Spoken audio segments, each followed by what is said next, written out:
Super record. DMC les Fabs. Wow. You're now listening to Riverside Production. It's the hip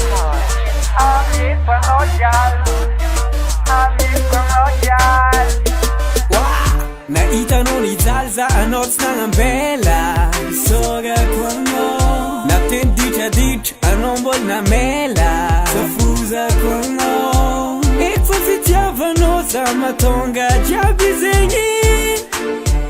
Ko ataganga twetino yumingi kutegangi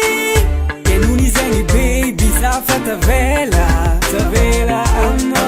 Namoga na misag chuzat sangambela Sambela kono Kutatok fanzava Nale kunamye kono Kutatok fanzava Nale kunamye kono Vulanga gatia no you bang Amye kono Yisi kumo la tate miyeko Fwe kono Vulanga gatia no you bang Amye kono Yisi kumo la tate miyeko Beat kono Beat kono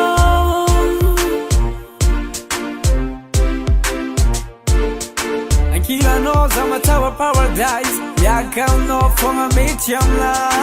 Timangira agano mariage Nanyan kilian si blemala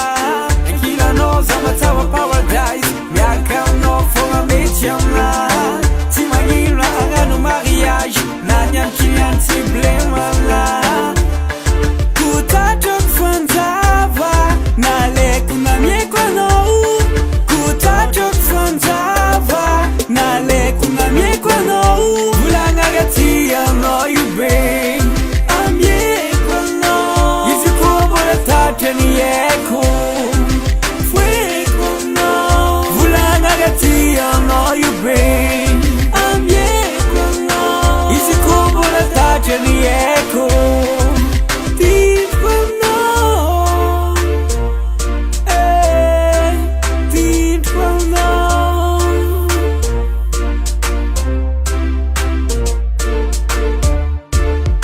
Savoir records DMC le Fab